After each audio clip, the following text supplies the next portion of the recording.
बिहार कौन जीत रहा है? एक जर्नलिस्ट के तौर पे कहना नहीं चाहिए, लेकिन अगर एक विश्लेषक के तौर पे आप कहते हैं तो एनडीए को बढ़त है। मैंने आपका आज एक ट्वीट देखा, उसी ट्वीट से थोड़ा शुरू करते हैं हम लोग। आपने ट्वीट किया है कि एनडीए जीती तो फिर नीतीश कुमार ही मुख्यमंत्री बनेंगे। क्या बीजेपी में उनके लेवल का नेता नहीं है, या फिर नीतीश का कद जो है वो बीजेपी एनडीए सबसे ऊपर का हो गया है? देखिए, नीतीश कुमार की जो यूटिलिटी है ना, जो नीतीश कुमार की उपयोगिता है, भले ही लोग कहें कि वो बीमार है, उनका स्वास्थ्य खराब है ना, लेकिन जो वहाँ के सामाजिक समीकरण है उसमें नीतीश का कद जो है वो बना हुआ है। आपने अभी जो बोला कि नीतीश जितना बड़ा जो कद है उनका, उस कद का नेता नहीं है भाजपा में, लेकिन भाजपा कोशिश तो कर ही रही है एक नेता वैसा खड़ा करने की। सम्राट चौधरी छाए हुए हैं टीवी पे, तो क्या ये कोशिश है कि इतना बड़ा एक चेहरा हम जो है पैरेलली क्रिएट कर पाए, ताकि आगे कोई दिक्कत हो तो हम कहें कि नहीं हमारा वाला ही बनेगा? अगर कोई भी राजनीतिक दल विधानसभा चुनाव लड़ रहा है तो उसका अंतिम लक्ष्य होता है मुख्यमंत्री बनाना। अच्छा, जब भी इलेक्शंस होते हैं तब प्रधानमंत्री मोदी उस राज्य को स्पेसिफिकली बहुत सारी योजनाएं, उद्घाटन, सारी चीज होती हैं। ये संयोग है या प्रयोग है? ये देखिए, इस बात से कोई देखिए इनकार नहीं कर सकता, टाइमिंग का बहुत ही महत्व है। सम्राट चौधरी के लिए इस समय सबसे बड़ा हेडेक प्रशांत किशोर है। क्या प्रशांत किशोर एक बहुत मजबूत चेहरा बन गए हैं? क्या बीजेपी डील नहीं कर पा रही है उनसे? मैथिली ठाकुर देखिए, उनकी इमेज साफ रही है, लोक गायिका हैं, एक इज्जत है उनके लिए। तो क्या मैथिली ठाकुर के साफ चेहरे पे जो भाजपा ने दाव फेंका है वो उल्टा पड़ रहा है क्या?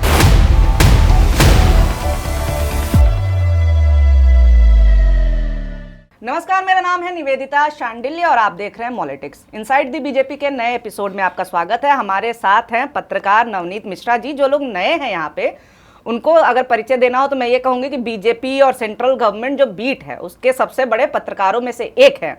आपकी जो भविष्यवाणियाँ रही हैं चुनावों को लेकर के, मुझे लग रहा है 100% सही साबित हुई हैं अब तक। तो ये हुआ है कि नहीं हुआ है? हाँ, लगभग कुछ कई जैसे मैंने किया आकलन किया, उसको भविष्यवाणी में नहीं कहूँगा क्योंकि भविष्यवाणी आमतौर पर ज्योतिषी करते हैं, लेकिन जैसे जब आप किसी बीट को कवर करते हैं तो उस पार्टी के पैटर्न को आप समझते जाते हैं। पार्टी किस तरीके से डिसीजंस लेती है, कौन कौन से ऐसे फैक्टर्स होते हैं जिसके आधार पर कोई पार्टी आगे बढ़ती है। तो जब आप किसी पार्टी के पुराने निर्णयों को आप देखते हैं ना, तो अगले कदम को गेस करना थोड़ा आपके लिए आसान हो जाता है। 100% एक्यूरेट तो आप नहीं होंगे, लेकिन आसान हो जाता है। हाँ, तो ऐसे पत्रकार हैं हमारे साथ, और खास तौर से इनकी नज़र, जैसा कि मैंने बताया कि सेंट्रल गवर्नमेंट और बीजेपी बीट के बड़े पत्रकार हैं। तो अभी क्योंकि सर देखिए कितना एक हफ्ता बचा है बिहार चुनाव में, तो हम वहीं जाएंगे पहले। बिल्कुल बिल्कुल वहीं की बात करते हैं, और खास तौर से उसमें एक बात, मैंने आपका आज एक ट्वीट देखा, उसी ट्वीट से थोड़ा शुरू करते हैं हम लोग। आपने ट्वीट किया है कि एनडीए जीती तो फिर नीतीश कुमार ही मुख्यमंत्री बनेंगे। बिल्कुल। और एक ट्वीट आपने कुछ दिन पहले किया था कि नीतीश कुमार अपनी इच्छानुसार मुख्यमंत्री बनेंगे, अगर वो नहीं बनना चाहते हैं तो उनकी इच्छा से ही राय लेकर के किसी को बनाया जाएगा। इतना ज्यादा सहूलियत नीतीश को क्यों? क्या इतना बड़ा फैक्टर नीतीश अभी भी है? क्या बीजेपी में उनके लेवल का नेता नहीं है, या फिर नीतीश का कद जो है वो बीजेपी एनडीए सबसे ऊपर का हो गया है? देखिए, नीतीश कुमार की जो यूटिलिटी है ना, जो नीतीश कुमार की उपयोगिता है, भले ही लोग कहें कि वो बीमार है, उनका स्वास्थ्य खराब है ना, लेकिन जो वहाँ के सामाजिक समीकरण है उसमें नीतीश का कद जो है वो बना हुआ है। और सबसे बड़ी चीज़ है जो नीतीश कुमार की जो उपयोगिता है ना, उनके पास दोनों दरवाजे हमेशा खुले रहते हैं, चाहे वो इधर जाना चाहें चाहे उधर जाना चाहें। यही वजह है कि कोई भी पार्टी उनकी इच्छा के विपरीत उनको दबाव, कभी नीतीश कुमार एक ऐसे नेता है भारतीय राजनीति में जिन्हें आप दबाव की राजनीति में आप उनको जो है ना इधर मोड़ सकते हैं ना उधर मोड़ सकते हैं, उनकी इच्छा सर्वोपरि है। अब सबसे बड़ा सवाल ये है कि जैसे बहुत सारे लोग कह रहे हैं कि बीजेपी अपना सीएम बना देगी, नीतीश कुमार को साइडलाइन कर देगी, ऐसा बिल्कुल नहीं है। जैसे बहुत सारे, कहीं एमपी का उदाहरण दिया जाता है, कहीं महाराष्ट्र का उदाहरण दिया जाता है, बिहार में ऐसा बिल्कुल नहीं है। नीतीश कुमार की जो इस समय पोजीशनिंग है वो बहुत ही मजबूत है। नीतीश कुमार के साथ जो अति पिछड़ा वोटर हैं वो आज भी फेविकोल की तरह चिपके हुए हैं। और भाजपा के पास, जो आपने कहा कि भाजपा के पास क्या कोई ऐसा नेता नहीं है, बिल्कुल नेता नहीं है।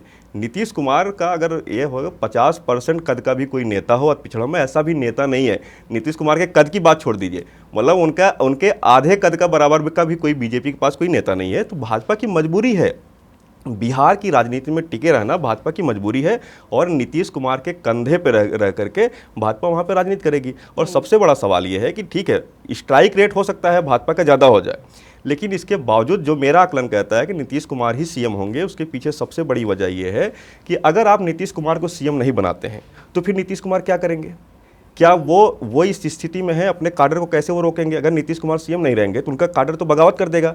तो फिर नीतीश कुमार, और दूसरी बात है ना, तो नीतीश कुमार राष्ट्रपति बनने वाले हैं, ना उपराष्ट्रपति का निर्वाचन हो चुका है, प्रधानमंत्री तो बनने वाले नहीं हैं। तो फिर नीतीश कुमार अगर मुख्यमंत्री नहीं बनेंगे तो फिर क्या बनेंगे? तो ऐसे में जो मेरा ये आकलन कहता है, और पार्टी के भी भाजपा के बड़े नेता ये बात कह चुके हैं कि हम नीतीश कुमार के नेतृत्व में ही हम चुनाव लड़ रहे हैं। ये अलग बात है, लोग कह रहे हैं कि फिर नीतीश कुमार को तो घोषित नहीं किया जा रहा है, लेकिन वो एक क्या होता है, एक रणनीति होती है। कई बार पार्टियों की रणनीति होती है। जैसे भाजपा का जो वोटर है उसे लगता है कि इस बार भाजपा का सीएम होना चाहिए। अगर अभी नीतीश कुमार को बीजेपी घोषित कर देगी तो उसके अंदर एक निराशा हो जाएगी। उसे लगेगा कि यार जो है हम कितना भी मेहनत कर दें तो भी बनेंगे वही, तो वो थोड़ा सा उदासीन हो सकता है। तो एक भाजपा थोड़ा सा सस्पेंस बना के रखना चाहती है।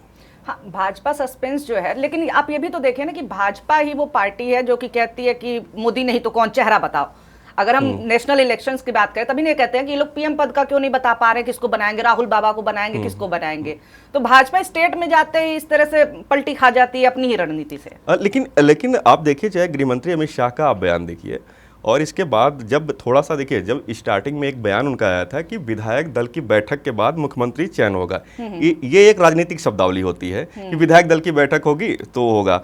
लेकिन बाद में आपने देखा होगा जब जदयू के काडर को थोड़ा सा उसको ये लगा कि हो सकता है कुछ कहीं ऐसा नहीं, कोई दूसरा निर्णय तो नहीं होने वाला है, तो थोड़ा सा जदयू का जो काडर था वो कन्फ्यूज हो उठा। तो संजय झा और कई नेता ऐसे थे जिन्होंने दबाव की राजनीति के तहत ये बयान उन्होंने देना शुरू कर दिया कि नहीं, नीतीश कुमार ही मुख्यमंत्री बनेंगे। बाद में भाजपा को भी ये समझ में आया कहीं ऐसा ना हो ये सस्पेंस की वजह से इतना सस्पेंस क्रिएट हो जाए कि हमको नुकसान हो जाए। तो भाजपा के नेताओं ने भी इस बात पर जोर दिया कि हमारे नेता नीतीश है, नीतीश के नेतृत्व में ही हम चुनाव लड़ रहे हैं। यहाँ तक कि प्रधानमंत्री नरेंद्र मोदी जो अभी चुनाव अभियान की उन्होंने शुरुआत की, उन्होंने कहा कि नीतीश कुमार के नेतृत्व में एनडीए जीत के सारे रिकॉर्ड तोड़ देगा। तो सवाल यह कि नेतृत्व का मतलब यह है चेहरा वही है। हाँ। अगर जिसके नेतृत्व में हम लड़ रहे हैं तो ये जाहिर सी बात है कि चेहरा वही है। हाँ, आपने अभी जो बोला कि नीतीश जितना बड़ा जो कद है उनका, उस कद का नेता नहीं है भाजपा में। बिल्कुल। लेकिन भाजपा कोशिश तो कर ही रही है एक नेता वैसा खड़ा करने की। सम्राट चौधरी छाए हुए हैं टीवी पे, मतलब एंकरानियां लड़ जा रहे हैं उनके नाम पे अपने ही गेस्ट से। तो क्या ये कोशिश है कि इतना बड़ा एक चेहरा हम जो है पैरेलली क्रिएट कर पाए ताकि आगे कोई दिक्कत हो तो हम कहें कि नहीं हमारा वाला ही बनेगा? देखिए, ये बात भी आपकी बिल्कुल सही है। जो राजनीतिक दल होते हैं, देखिए हर राजनीतिक दल क्या है कि अगर कोई भी राजनीतिक दल विधानसभा चुनाव लड़ रहा है तो उसका अंतिम लक्ष्य होता है मुख्यमंत्री बनाना। अब यह कई बार परिस्थितियां निर्भर करती हैं। जैसे अगर यही बीजेपी अगर केंद्र में अगर पूर्ण बहुमत की सरकार होती, हो सकता है बीजेपी नीतीश कुमार से पीछा छुटकारा पाने की कोशिश करती। लेकिन चूंकि गठबंधन की सरकार है, इस गठबंधन की सरकार में 12 सांसद जदयू के भी हैं। तो ऐसे में भाजपा के सामने सबसे बड़ी चीज़ है कि नीतीश कुमार को अपने साथ बांधे रखने की है। दूसरी बात क्या है, नीतीश कुमार का जो एक वोटर है जो 12 से 15% उनका अति पिछड़ा वोटर है, वो क्या है, अगर आप नीतीश कुमार को डैमेज करेंगे तो जो उनके समर्थक हैं, जो अति पिछड़ा वोटर है, भविष्य में आफ्टर नीतीश अगर आप उनको अपने पाले में लाने की कोशिश करेंगे तो वो दूर भागेंगे। उन्हें लगेगा कि हमारे नेता की राजनीतिक हत्या हुई है, किसी पार्टी ने की है। तो मुझे नहीं लगता कि ऐसी कोई बात है। ये अलग बात है कि भाजपा एक अपना जो है पूरा रोड मैप एक बना के भाजपा ने रखा हुआ है। देखिए, भाजपा को देर सवेर अपना तो सीएम बनाना है, लेकिन आज के हालात में क्या है, वो नीतीश कुमार को ही बनाना मजबूरी है। हाँ। ऐसा मुझे लगता है। और हाँ, अगर नीतीश कुमार ये चाहेंगे, अगर मान लीजिए नीतीश कुमार को लगता है कि भाई बहुत हो चुका, हम अपनी राजनीतिक पारी हम खेल चुके हैं, अगर भाजपा का स्ट्राइक रेट ज़्यादा हुआ नैतिकता के आधार पे, ये सही बात है कि भाई अगर जो पार्टी, अगर मान लीजिए 2 गठबंधन में बराबर पे कोई पार्टियां लड़ रही हैं, जिसकी ज़्यादा सीटें आई, नैतिकता तो यही कहती है कि उसका सीएम बनना चाहिए।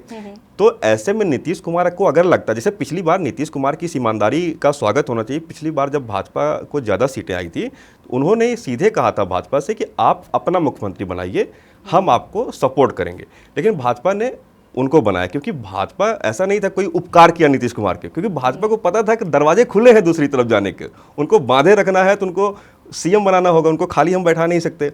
तो ऐसे में जो मेरा ये मानना है कि कोई ऐसी बात नहीं है। नीतीश कुमार को अगर पार्टी भाजपा अगर उनके साथ चुनाव लड़ रही है तो उन्हीं को बनाएगी। और अगर ये बात क्लियर नहीं होती ना तो नीतीश कुमार आज आरजेडी के साथ चुनाव लड़ रहे होते।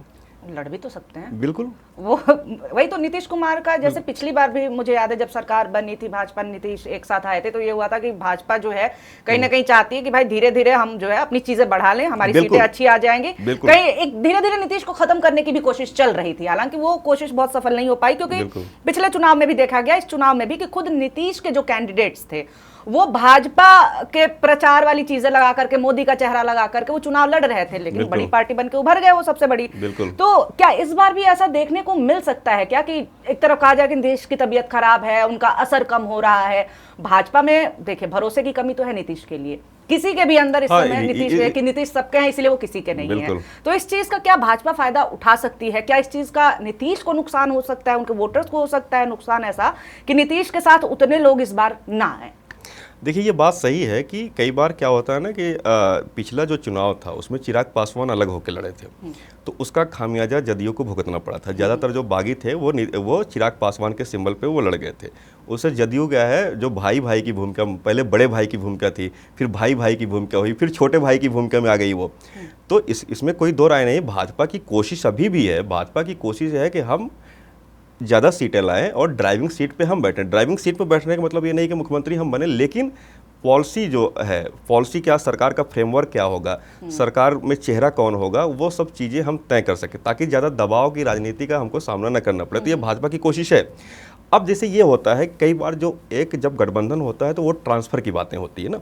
जैसे कई बार क्या होता है, ये स्थिति लगभग हर गठबंधन, देश दुनिया में जहाँ भी गठबंधन, मतलब दुनिया की बात नहीं, इंडिया में चूँकि गठबंधन की पॉलिटिक्स यहाँ पे चल रही है, तो कई बार क्या होता है, दो दल जो है जब गठबंधन करते हैं तो कई बार क्या होता है, उनके वोट ट्रांसफ़र में कहीं कहीं दिक्कतें आती हैं। कई बार ये जैसे क्या है, अगर नेता हाथ मिला लेते हैं, कई बार उनके कार्यकर्ता हाथ नहीं मिलाते हैं। तो जैसे मान लीजिए कहीं जदयू है, जदयू के कार्यकर्ताओं को लगता है, जदयू के जो समर्थक है, जदयू के जो वोटर है, उसे लगता है कि यहाँ पे सिंबल जदयू का होना चाहिए था, वहाँ भाजपा के उम्मीदवार लड़ रहा है। यही ठीक बात कहीं मान लीजिए भाजपा वाले चाह रहे थे कि हमारा कैंडिडेट होना चाहिए, वो सीट जदयू के खाते में चली गई, कहीं चिराग पासवान खाते में चली गई। तो कई बार एक कुछ ऐसे वोटर का वो जो वर्ग होता है, उसे लगता है मनपसंद जब पार्टी का उम्मीदवार नहीं होता है तो गठबंधन को वोट नहीं करता है, तो फिर वो अपनी जाति खोज लेता है, तो जाति पे वोट कर देता है। तो ऐसे भी कुछ समीकरण ऐसे होते हैं जहाँ पे नुकसान होता है। तो इस बात से हम इनकार नहीं कर सकते कि कुछ ऐसी सीटें हैं जहाँ पे जदयू या बीजेपी का आपस में वोट ट्रांसफर हो सकता है, ना हो पाए। लेकिन ये ऐसा भी हो सकता है, ये आरजेडी और कांग्रेस में भी होगा। ये बहुत सारी सीटें ऐसी हैं जहाँ पे आरजेडी का जो वोटर है वो चाहेगा कि हम आरजेडी को, लालटेन को हम जलाएं, उसको पंजा नहीं चाहिए। और बहुत सारी ऐसी सीटें हैं जहाँ पे जो कांग्रेस के वोटर हैं वो चाहते हैं कि भाई हमारा प्रत्याशी हो, हम लालटेन नहीं जला सकते। लेकिन वहां पे सर एक इंडिया और एनडीए में एक जो गठबंधन में अंतर है, आप ये देखिए कि कांग्रेस और राजद की जो विचारधारा है, दोनों ही पिछड़ा की बात कर ही रहे हैं, चाहे राहुल गांधी हो चाहे तेजस्वी हो। लेकिन वहीं जब आप एनडीए में देखते हैं तो भाजपा को अब एक सवर्णवादी पार्टी की इमेज है, और जदयू है जो पिछड़ों, अति पिछड़ों की बात करती रही है। तो यहाँ पे तो विचारधारा का भी क्लैश है, भरोसे की भी कमी है, और कहीं ना कहीं मुझे लग रहा है कि ये मैसेज ना जाए कि नीतीश सबसे बड़े नेता हैं। ये हम नहीं कह सकते पक्का, क्योंकि पिछड़ों की जहां तक बात है तो वो अति पिछड़ों के नेता है। दरअसल पिछड़ा और अति पिछड़ा थोड़ा सा दोनों में आपको अंतर देखना। हाँ, तो लेकिन पिछड़ों, जब समाजवाद की बात होती है या फिर जब तेजस्वी कहते हैं कि हम सबको साथ लेकर के चल रहे हैं, पीडीए की भी बात यूपी में भी होती रही है, महिलाओं की भी बात होती है, तो कहीं ना कहीं देखिए वो वोट ट्रांसफर जदयू के भी हो सकते हैं कि नहीं हो सकते हैं। क्या नुकसान तो उठाना पड़ सकता है, क्योंकि ये दो विचारधाराएं ऐसी हैं जो कि मिलनी नहीं चाहिए, तेल पानी टाइप की, लेकिन ये मिल करके चुनाव लड़ रहे हैं, उसका नुकसान होगा कुछ। देखिए, एक चीज़ इसमें आपको थोड़ा सा समझना होगा।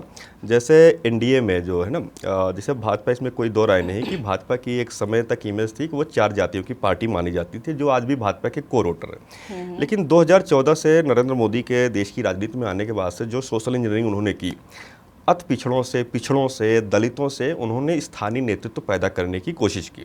और यही वजह है क्योंकि आपको 2014 में 2019 में 2 बार पूर्ण बहुमत की सरकार आने का मतलब यह है कि 4 जातियों ने सरकार नहीं बनाई, दलितों ने भी वोट किया, अति पिछड़ों ने भी वोट किया। तो उन्होंने मैं उसी बात हूँ, तो उन्होंने क्या है कि जो जातीय दीवार थी ना उसको तोड़ने की कोशिश की, चाहे वो हिंदुत्व का मॉडल हो या एक डेवलपमेंट की बातें हो। बाकी चीज़ें सफलता असफलता क्या है, सारी चीज़ें वो एक अलग बात है कि बहस की बात होती सकती है। ठीक उसी तरीके से जैसे बिहार में आप देखें, जो बीजेपी है, बीजेपी ने ज़्यादातर टिकट क्या है, अगड़ों को बांटा है। अब क्या है, वो बीजेपी जैसे जो आप कह रहे हैं कि बीजेपी जो इमेज है, क्योंकि बीजेपी के पास अति पिछड़ी पार्टी आ गई है, एक ऐसी पार्टी जिसके पास अति पिछड़ा वोटर है, तो बीजेपी को अति पिछड़ों को एड्रेस करने की उतनी मजबूरी नहीं रही। तो बीजेपी ने अपना फोकस क्या है, एक रणनीति के तहत अगड़ों पे ज़्यादा कर दिया। प्लस मोदी के नाम पे जो लाभार्थी वोटर हैं, चाहे वो दलित हैं चाहे अति पिछड़े हैं, वो तो आएंगे ही आएंगे। इसके अलावा जो अति पिछड़ी जातियां हैं, जो देखा जाए तो वहाँ पे यादव माइनस ओबीसी जो है, मतलब यादव के बाद के अन्य जो हैं वो नीतीश कुमार के साथ हो जा रहे हैं। इसके अलावा चिराग पासवान की पार्टी के है वो दलितों को एड्रेस कर ले रही है। जीतन राम मांझी की पार्टी है वो दलितों को एड्रेस कर रही है। जो महादलित नीतीश कुमार का जो मॉडल है कि अति पिछड़ा, उन्होंने पिछड़ों के मुकाबले अति पिछड़ों को खड़ा किया, दलितों के मुकाबले महादलितों को खड़ा कर दिया। जी, सोशल इंजीनियरिंग की आज बातें होती हैं, कोटे में कोटे की बात होती है, रोहिणी कमीशन लागू होने की बात होती है कि भाई आरक्षण पे एक चर्चा होनी चाहिए, जिनको कम लाभ मिला उनको उनके लिए अलग कोटा होना चाहिए। वो सोचिए नीतीश कुमार उस मॉडल को पहले ही बिहार में इंप्लीमेंट कर चुके हैं। तो आप देखें जो एनडीए में देखें कि दलितों को जो है साथ लाने की जिम्मेदारी जो है उस तरह की पार्टियों को है, अति पिछड़ों को नीतीश कुमार संभाल रहे हैं, बीजेपी अगड़ों को प्लस और जो थोड़ा थोड़ा सबको कर रही है। तो वोट ट्रांसफर में दिक्कत इनकी नहीं है। दिक्कत इसलिए ज़्यादा नहीं है, मतलब देखिए जो मैंने बताया ना कि जहाँ पे पार्टी का सिंबल मनमाफिक नहीं मिला, वहाँ पे दिक्कतें हो सकती हैं। वहाँ पे हो सकता है लोग अपनी जाति पे चले जाएं। भाई मान लो जो किसी भाजपा वाले को है, भाजपा का कोई कोर वोटर है, वो चाह रहा था कि भाई भाजपा का यहाँ पे प्रत्याशी मिलता था, हम वोट करते। तो अगर भाजपा का प्रत्याशी नहीं मिला तो वो अपनी जाति खो सकता है। अगर उसकी जाति का उम्मीदवार उस सीट पर मिल गया तो हो सकता है वहाँ पर चला जाए, तो भाजपा का नुकसान हो सकता है। लेकिन अगर उसको अपनी जाति नहीं मिल पाती तो मजबूरी है उसको भाजपा को वोट करना। तो यहाँ पे क्या है, जो हर जाति क्या है एक अलग अलग वर्ग में उसकी पकड़ है। तो ऐसे में और सबसे बड़ी चीज़ है क्या है, देखिए वोट ट्रांसफ़र कब नहीं होते हैं, जब दो ऐसे बेमेल गठबंधन हो जो एक दूसरे को देखना नहीं पसंद करते। जैसे बिहार में क्या ये नैरेटिव है कि जो जैसे अति पिछड़ों के अंदर नीतीश कुमार ने नैरेटिव डाला कि आपकी जो मलाई है, आपको जो सामाजिक जो भी लाभ है, राजनीतिक लाभ है, ये जो पिछड़े हैं, जो प्रभावशाली जातियां हैं, उन्होंने खाई है। तो अति पिछड़े नीतीश कुमार के साथ गोलबंद हो गए। इसी तरीके से जो महादलित हैं और वो इससे क्या है, एक मतलब कि ये जो जातियां हैं उनका कोई एक दूसरे के साथ कन्फ्लिक्ट नहीं है। अति पिछड़ों के साथ दलितों का कोई कन्फ्लिक्ट नहीं है।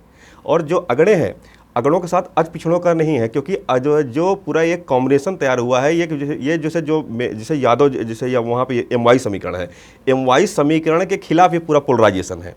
तो ऐसे में क्या है, वोट ट्रांसफर में दिक्कत नहीं होगी। जैसे आपको एक एग्जांपल दें, जैसे यूपी में जब समाजवादी पार्टी और बसपा का जब गठबंधन हुआ था 2019 में, देखा जाए कितना जबरदस्त गठबंधन था। दो ऐसी पार्टियां, क्षेत्रीय पार्टियां, ये इस तरीके गठबंधन था जैसे देश में भाजपा और कांग्रेस मिलकर चुनाव लड़े। हाँ, बिल्कुल। ऐसा था ना। लेकिन आप देखिए 2019 में इतना तगड़ी, मतलब इतना बड़ा गठबंधन जहां पे पूरे यूपी की सारी सीटों पे दोनों के वोट बैंक है, लेकिन इसके बावजूद भाजपा वहां पे 64 सीटें जीत लेती है। इसलिए क्योंकि वो बेमेल गठबंधन था। नेताओं ने हाथ मिला लिया, लेकिन उनके जो समर्थक थे, वोटर थे, उन्होंने हाथ नहीं मिलाया, क्योंकि दोनों की राजनीतिक लड़ाई, सामाजिक लड़ाई वो जमीन पे हमेशा रही है। दलित और यादवों के बीच में वो सामंजस्य नहीं है, वो एक दूसरे को वोट डालना पसंद नहीं करते हैं। लेकिन यहाँ बिहार में ऐसी स्थिति नहीं है। तो अच्छा, एक और चीज़ है, क्योंकि भाजपा बीट के आप रिपोर्टर हैं नेशनल बीजेपी के, तो एक चीज़ देखने को मिलती है, भले चुनाव के रिजल्ट कभी भी आने हो जी, पार्टियों के ऑफिस में माहौल से पता चल जाता है कि कितना कॉन्फिडेंस है, कितनी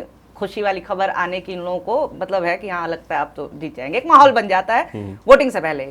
आप भी जा ही रहे होंगे, क्या लग रहा है, एनडीए जो है, जो दल है पूरा, नेताओं में कॉन्फिडेंस दिख रहा है या फिर? देखिए, जैसे आपको बता दूं, जैसे बीजेपी की एक मीटिंग हुई थी ना पटना में, उसमें जैसे बीजेपी के जितने भी रणनीतिकार हैं वो सब सारी चीज़ें, तो अभी करीब बस 4 से 5 दिन पहले, तो उसमें यह था कि हम एनडीए 145 प्लस सीटें ला रहा है। तो उसमें बहुत सारे लोगों ने कहा कि नहीं, जो है ये चीज़ें हो सकता है कि उस समय जैसे ये मुकेश सहनी को डिप्टी सीएम नहीं घोषित किया गया था, तेजस्वी यादव को सीएम नहीं घोषित किया गया था, तो मतलब कि उससे पहले का ये इनका सर्वे था। लेकिन बाद में जो है, हालांकि ये मीटिंग 4 दिन पहले हुई थी, तो उसमें ये बोला गया कि नहीं, ऐसा जो है, जो हमारा जो है वो सर्वे है, तो उस पर यह है कि 145 प्लस सीटें हमारी आ रही हैं।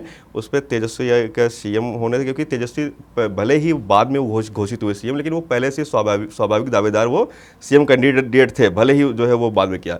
मुकेश सहनी थोड़ा सा आउट ऑफ सिलेबस मामला था कि मुकेश सहनी ने ये कह दिया कि भाई हमको डिप्टी सीएम आप घोषित करिए, तो फिर वो डिप्टी सीएम उनको घोषित करना पड़ा। ये अलग बात है कि चुनाव से पहले नामांकन तक पता ही नहीं था वो गठबंधन में रहेंगे नहीं रहेंगे, वो अपना चुनाव नहीं लड़ पाए क्योंकि सीट शेयरिंग हो नहीं पाया।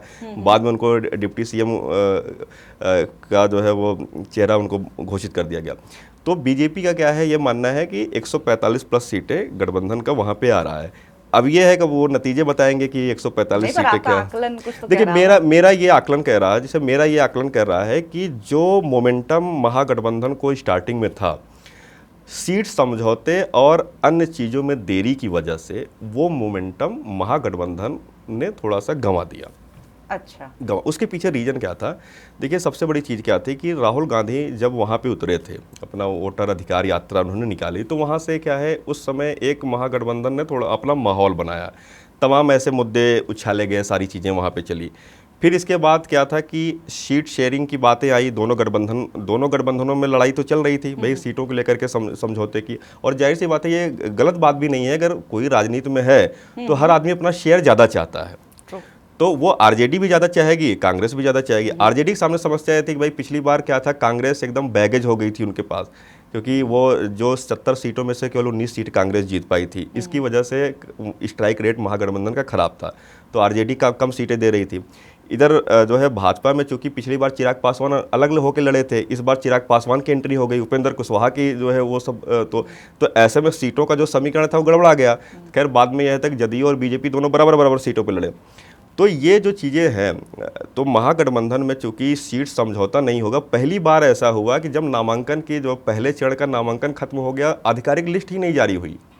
लोगों को मतलब कि व्यक्तिगत तौर पर उनको बोला गया होगा, तब जाके लोगों ने नामांकन किए। दूसरी बात है कि महागठबंधन जो एकजुटता का जो संदेश देना चाहिए उसमें विफल हुआ। जैसे आप देखिए, तेजस्वी यादव जब वो नामांकन करने गए थे, तो उनके साथ कम से कम कांग्रेस के किसी बड़े नेता को रहना चाहिए था। लेकिन वो और जो है लालू प्रसाद यादव जी, मतलब पिता और पुत्र दो ही लोग दिखे, जबकि वहाँ पे मुकेश सहनी तक नहीं थे वहाँ पे। उससे एक मैसेज चला गया कि यहाँ पे एक कन्फ्लिक्ट है। दूसरी तरफ आप भाजपा के जितने भी उम्मीदवारों के नामांकन आप देखिए, वहाँ पे ये था जितने भी सहयोगी हैं, अगर जो है जिस तरीके का, जिस स्तर का नेता है, उस तरीके के स्तर के नेताओं को लगाया गया, यहाँ तक मुख्यमंत्रियों को भेज के नामांकन कराया गया, एक मैसेज देने के लिए। और तो आप देखें, अभी जैसे जो तेजस्वी यादव की इससे पहले प्रेस कॉन्फ्रेंस थी जिसमें उनको सीएम डिक्लेयर किया गया, तो उसमें तब जाकर के थोड़ा सा कांग्रेस को करेक्शन की उम्मीद आई, भाई अशोक गहलोत को भेजा गया, थोड़ा सा उन्होंने बात किया, लेकिन उसमें भी जो है वो जैसे कांग्रेस को उतना महत्व नहीं मिला जितना मिलना चाहिए था। अभी क्या है, जो मैनिफेस्टो लॉन्चिंग हुआ उसमें देखा जाए तो भाई तेजस्वी यादव की इतनी बड़ी फोटो थी और राहुल गांधी की इतनी छोटी फोटो थी। देखा जाए तो राहुल गांधी को, अगर जैसे आप कल्पना करिए, मोदी जी की इतनी बड़ी फोटो हो और नीतीश कुमार की इतनी फोटो हो, तो ऐसा नहीं हो सकता। अगर आप लड़ रहे हैं, अगर जो है, तो आपको तो वो शेयर देना होगा, शेयर देना पड़ता है। तो ऐसे में जो एकजुटता का जो संदेश है ना, मुझे ऐसा लगता है कि महागठबंधन इस एकजुटता के संदेश देने में विफल हुआ है। इसका एनडीए को लाभ मिलेगा। अब ये है कि वो कितना लाभ मिलेगा ये तो नतीजे बताएंगे, लेकिन जो सामाजिक समीकरण और जो सारी चीज़ें हैं, एक चीज़ और है, जैसे वहाँ पे बेसिकली देखा जाए तो आरजेडी, बीजेपी और नीतीश कुमार, तीन पार्टियां हैं। नीतीश कुमार जी जिधर चले जाते हैं सरकार उधर बन जाती है। 2010 में नीतीश कुमार जो बीजेपी के साथ थे, जो है रिकॉर्ड टूट गया था, 217 सीटें, 215 या 217 सीटें एनडीए को आई थी। 2015 में वही नीतीश कुमार आरजेडी के साथ चले गए, वहाँ पे सरकार बन गई। 2020 में वही नीतीश कुमार फिर बीजेपी के साथ आ गए, बीजेपी की सरकार बन गई। तो नीतीश कुमार एक ऐसे फैक्टर हैं, वो जिसके साथ, अगर वो आरजेडी के साथ आज नीतीश कुमार जाते तो महागठबंधन निश्चित तौर पे बढ़त में दिखता। तो नीतीश कुमार का जो 12 से 14% वोट शेयर है, वो एक बड़ा वो अंतर क्रिएट करता है। तो मुझे ऐसा लगता है कि इस चुनाव में एनडीए की बढ़त है। लेकिन देखिए, एक ये भी चीज़ है कि बिल्कुल सही बात है, उनका जो कोर वोटर है वो जल्दी हिलता नहीं अपनी जगह से। लेकिन कई बार देखा गया है, कई पार्टियां जिनके कोर वोटर्स बहुत स्ट्रांग रहे हैं, वो भी धीरे धीरे चली गई, सत्ता में नहीं है। बसपा इसका सबसे बड़ा एग्जाम्पल है।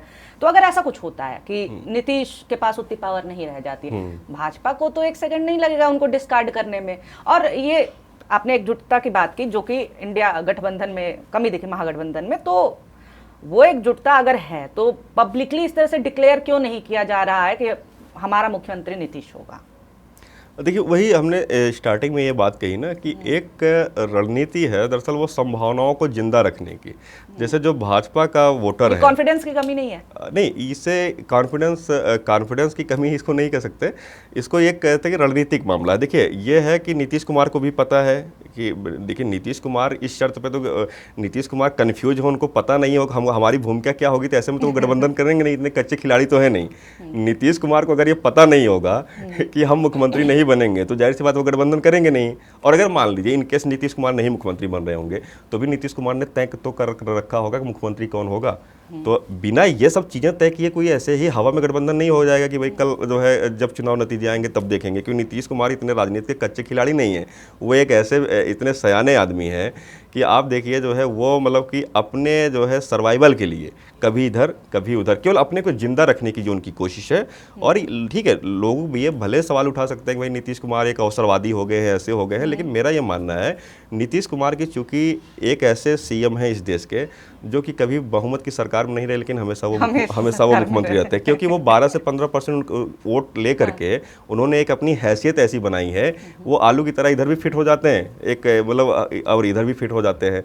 तो लेकिन उनका क्या एजेंडा है भाई, उन्हें ये है जो इनका एक मॉडल है सोशल इंजीनियरिंग का जो मॉडल है तो उसको आगे बढ़ाने का है। अब ये है कि वो आरजेडी के साथ जाते हैं तो भी अपने एजेंडे को आगे बढ़ाते हैं, बीजेपी के साथ जाते हैं तो भी उनके एजेंडे को बढ़ाते हैं। राजनीति अपनी शर्तों पे करते हैं, सबसे बड़ी चीज़ ये है। और ये मतलब वो जो उनका इधर से उधर जाना वो उनके सर्वाइवल के लिए ज़रूरी है, ऐसा मुझे लगता है। अच्छा, जब भी इलेक्शंस होते हैं तब प्रधानमंत्री मोदी उस राज्य को स्पेसिफिकली बहुत सारी योजनाएं, उद्घाटन, सारी चीज़ होती हैं। जैसे यूपी का जो अभी खुलासा हुआ है कि इलेक्शन के टाइम पे पिछले लोकसभा चुनाव में लगातार एयरपोर्ट खुलवा दिए गए लेकिन सबके सब बंद भी हो गए।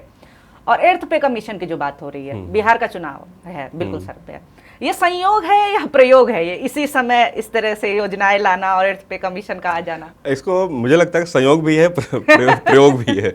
देखिए इस बात से कोई देखिए इनकार नहीं कर सकता। देखिए चाहे जो भी, टाइमिंग का बहुत ही महत्व है और राजनीति में तो खास तौर से।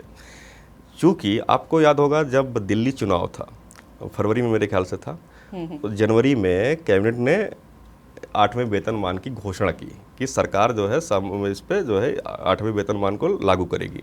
वहाँ पे कैबिनेट ने उसको जो है हरी झंडी दी। इसके बाद अब जैसे बिहार चुनाव आ गया, अब कैबिनेट ने आयोग, मतलब जो अगला कदम होता है आयोग, उन्होंने जस्टिस रंजन देसाई हैं उनकी अध्यक्षता में आयोग बना दिया। तो अब चूंकि बिहार चुनाव चल रहा है तो ये तो जाहिर सी बात है कि भाई ये बिहार चुनाव पे इम्पैक्ट डालने की कोशिश तो सरकार की होगी, इस बात से कोई इनकार नहीं कर सकता, क्योंकि आप इनकार नहीं कर सकते क्योंकि टाइमिंग ऐसी है। अब ये है कि इसमें जो आप संयोग या प्रयोग है तो मुझे लगता है कि ये दोनों हैं। देखिए एक चीज़ है कि जो भी राजनीतिक दल है वो क्या होता है, अगर सत्ता में होते हैं ना तो कहीं ना कहीं उसका तो लाभ वो उठाते ही हैं। अब आप देखें इसके बाद जब रिपोर्ट आई करीब 18 महीने की जो है, 18 महीने में ये रिपोर्ट दे रहा है। हालांकि ये लागू तो 1 जनवरी 2026 से ही हो जाएगा वो सारी चीज़ें जो भी हो, लेकिन कमेटी की रिपोर्ट आएगी 18 महीने में।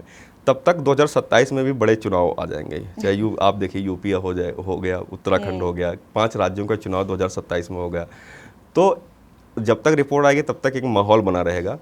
तो ये तो है कि भाई एक, और दूसरी बात, इस देश में सरकारी नौकरियां एक बड़ा मुद्दा है और सरकारी कर्मचारियों की संख्या, अगर केंद्र के कर्मचारियों की संख्या देखें तो करीब 50 लाख कर्मचारी हैं जो इन सर्विस है, और 70 लाख, करीब 69 लाख मेरे ख्याल से वो पेंशनर्स हैं। इसके अलावा अगर आप राज्यों के भी, क्योंकि जैसे जब केंद्र सरकार जब 8वां वेतनमान का लाभ देगी तो राज्य सरकार भी उसी दिशा में आगे बढ़ेंगे।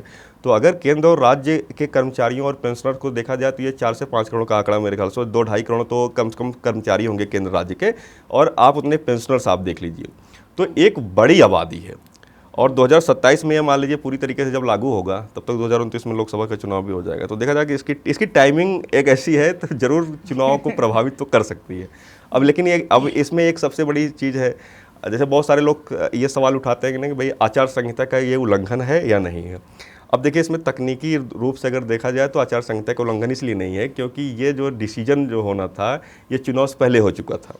जैसे आचार संहिता का नियम कहता है, मान लीजिए कोई सड़क, आप नया काम स्टार्ट नहीं कर सकते लेकिन पुराने काम को आप तेज़ी से बढ़ा सकते हैं। जैसे मान लीजिए आपके गांव में कोई सड़क पहले से बन रही थी, अचानक से बंद हो गई हो और चुनाव आ गया उसको पूरा कर दिया, तो आप उसको नहीं रोक सकते, लेकिन नई सड़क आप नहीं बना सकते। प्रयोग ही है फिर तो, इतना जब टेक्निकलिटीज हैं। अच्छा, तमाम हम लोग इतनी देर से बातें कर रहे हैं, एक चीज हम लोग मिस कर रहे हैं। सम्राट चौधरी के लिए इस समय सबसे बड़ा हेडेक प्रशांत किशोर है, ठीक है, क्योंकि वो लगातार अटैकिंग है कि डिग्री दिखाइए, और ये आरोपी नहीं अभियुक्त रहे हैं, उनके केसेस बंद हो गए, क्या बहुत सम्राट चौधरी पे अटैकिंग रहे हैं। सम्राट चौधरी को कहीं ना कहीं परेशान करके उन्होंने रख दिया है। एंकर्स भले ही उनके तरफ से लड़ रहे हों, लेकिन बात में दम भी है। तो प्रशांत किशोर को क्या ये कंट्रोल नहीं कर पा रहे हैं? उनकी आप ये लोग क्या तोड़ निकाल रहे हैं? क्योंकि प्रशांत किशोर वाले मामले को लेकर के सम्राट चौधरी से मीडिया वालों ने बात किया, उन्होंने बोला वो अपनी डिग्री दिखाएं। तो बेसिकली वही है कि अरे तुमने मुझे बोला, मैं तुम्हें बोलूंगा।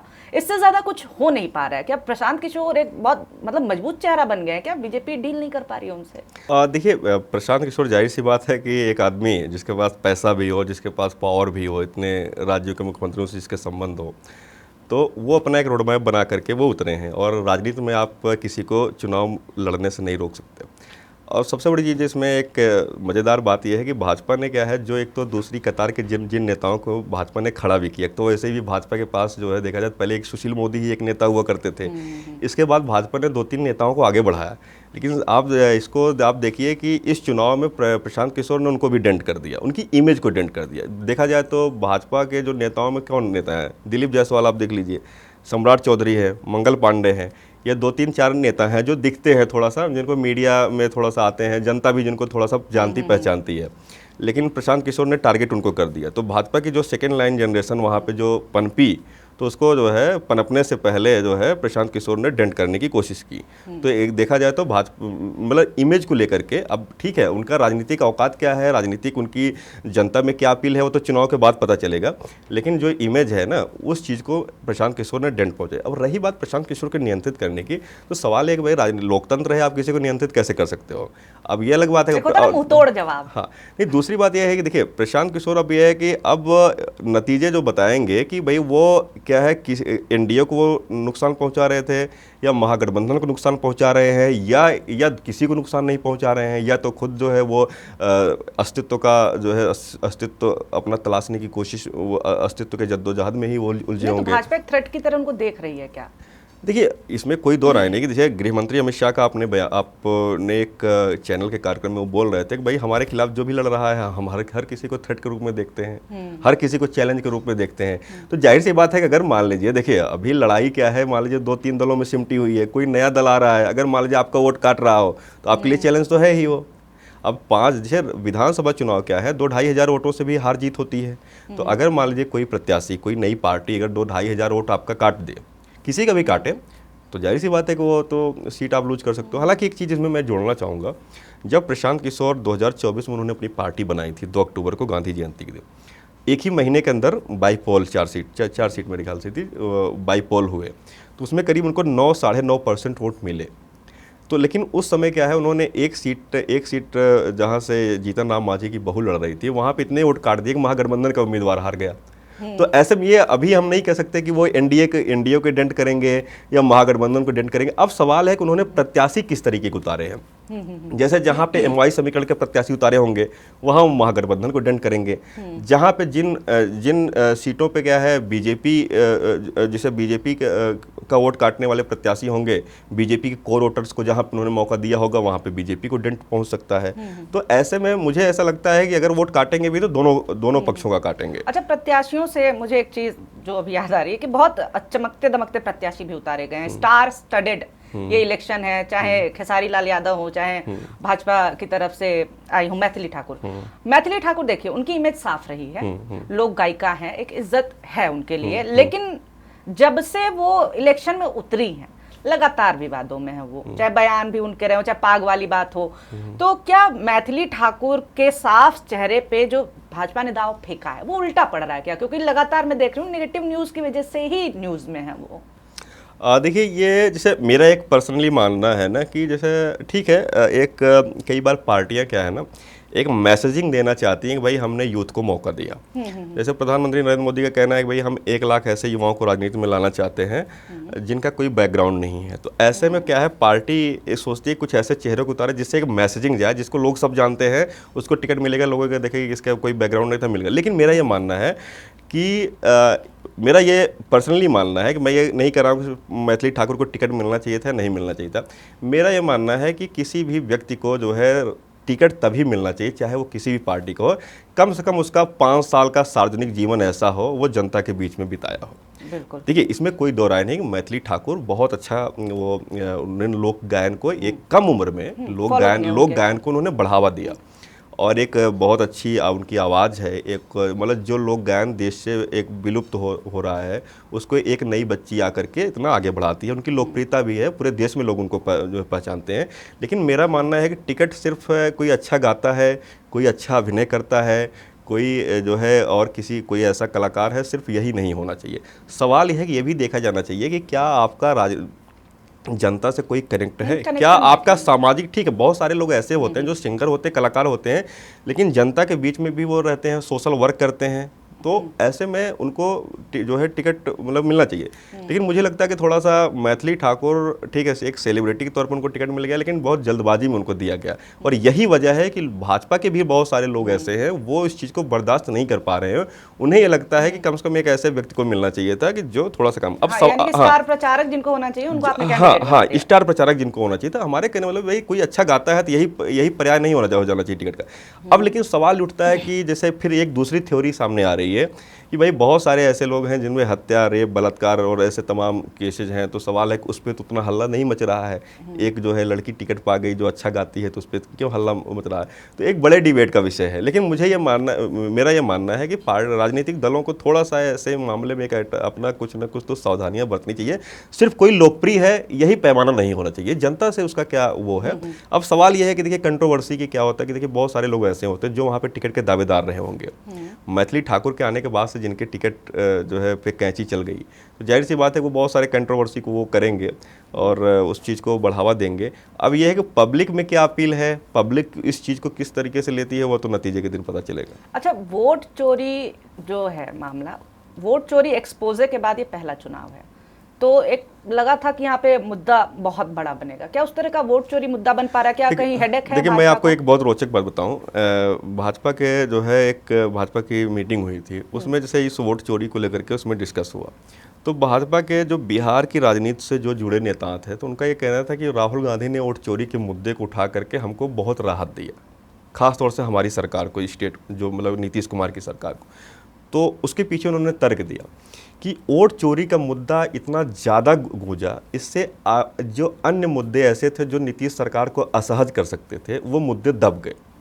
और वोट चोरी का मुद्दा जनता क्या करती है, वोट चोरी का मुद्दा सिर्फ आपके समर्थकों में अपील करता है, लेकिन जो न्यूट्रल वोटर हैं उनमें कोई हलचल नहीं पैदा करता। मतलब जैसे जो आरजेडी का वोटर होगा, जो कांग्रेस का वोटर होगा, उसमें तो वोट चोरी का मुद्दा अपील करेगा, वो भड़केगा। लेकिन ऐसे वोटर, भाई वो तो हमेशा आप वोट करते आए हैं, लेकिन जो ऐसे वोटर हैं जो न्यूट्रल वोटर हैं, उन्हें ये लगता है कि यार वोट चोरी से ये तो आपकी हार जीत का मसला है, इसमें हमारी रोजी रोटी से क्या मसला है। तो ऐसे में क्या है, ये था कि जो और मुद्दे हैं, चाहे बिहार में जैसे कुछ बीच में कुछ घटनाएं भी बहुत सारी चीज़ें हुई, और भी बहुत सारे बेरोजगारी का मुद्दा, ये वो तमाम सारे मुद्दे, महंगाई, बेरोजगारी, जो भी मतलब एक राजनीतिक रूप से जो तमाम मुद्दे उठते हैं ना, जिसको लेकर पार्टियां मुखर होती हैं, ऐसे बहुत सारे ऐसे मुद्दे थे जिसपे महागठबंधन नीतीश कुमार की सरकार को घेर सकता था, वो सारे मुद्दे पीछे चल गए। राहुल गांधी ने वोट चोरी के मुद्दे को इतना बड़ा कर दिया कि जो जनता को सीधे प्रभावित करने वाले मुद्दे थे, जो न्यूट्रल मतदाता, जो किसी पार्टी के नहीं है, क्योंकि न्यूट्रल मतदाता ही हार जीत तय करते हैं। भाई आपका कोर वोटर तो हमेशा आपको वोट करेगा, जब नया वोटर जुड़ेगा वही तो, अब नया वोटर क्यों जुड़ेगा, वो ये नहीं देखेगा आप हार गए आपको वोट, वो ये जुड़ेगा कि भाई हमारे इशू को, जैसे कोई विद्यार्थी आपको क्यों वोट देगा, भाई हमारे इशू को, पेपर लीक को आपने उठाया कि नहीं उठाया, या आपने जो है कि भाई हमारी नौकरियां, सरकारी नौकरियां नहीं आ रही हैं तो उसको लेकर के आपने क्या किया, या उसका मान लीजिए कोई आम आदमी है, उसे लग रहा है कि कोई समस्या उसकी है, उसके सड़क, बिजली, पानी की जो भी मान लीजिए कोई समस्या है, तो उसको आपने उठाया कि नहीं उठाया, तो उसे वोट चोरी से क्या लेना देना।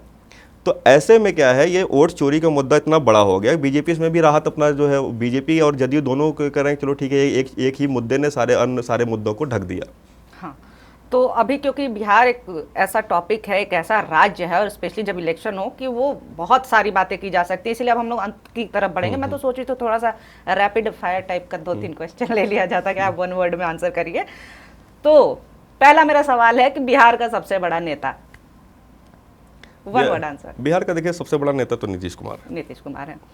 बिहार का इस बार का मुद्दा? बिहार का मेरे ख्याल से इस बार का मुद्दा दो है। एक जो है उधर वोट चोरी का मुद्दा है महागठबंधन का, दूसरा इधर जो है सुशासन का मुद्दा है। बिहार कौन जीत रहा है? अब देखिए, एज ए जर्नलिस्ट मैं इस बात को नहीं कह सकता कि कौन जीत रहा है, लेकिन अगर आप एक जो है विश्लेषक के तौर पे अगर आप हमसे कहें, मतलब एक जर्नलिस्ट के तौर पे कहना नहीं चाहिए, लेकिन अगर एक विश्लेषक के तौर पे आप कहते हैं तो एनडीए को बढ़त है। एनडीए को बढ़त है। कुछ सीटों वीटों का बताइए, क्योंकि पिछली बार वाला मैं शो देख रही थी एपिसोड, जिसमें नीरज सर कहते हैं कि आपने जो भी आकलन किए हैं, प्रेडिक्शंस किए हैं, वो सबसे ज्यादा सटीक रहे हैं किसी भी पत्रकार की तुलना में। तो मैं चाहती हूँ आज आप कुछ एक नंबर बताइए, हम आगे देखें। मुझे ऐसा लगता है कि जो पिछली बार की जो सीटें थी उससे ज्यादा सीटें आ रही हैं। उससे ज्यादा सीटें आ रही हैं, उससे ज्यादा ये याद रखना है। और जैसा कि मैंने कहा कि बिहार एक ऐसा टॉपिक है कि बात करते जाएं तो बात ही नहीं खत्म होगी, मतलब समंदर की गहराई आसमान की ऊंचाई नापने जैसा है। तो इसीलिए बिहार पे ही हम कंटिन्यू अगले एपिसोड में कर लेंगे।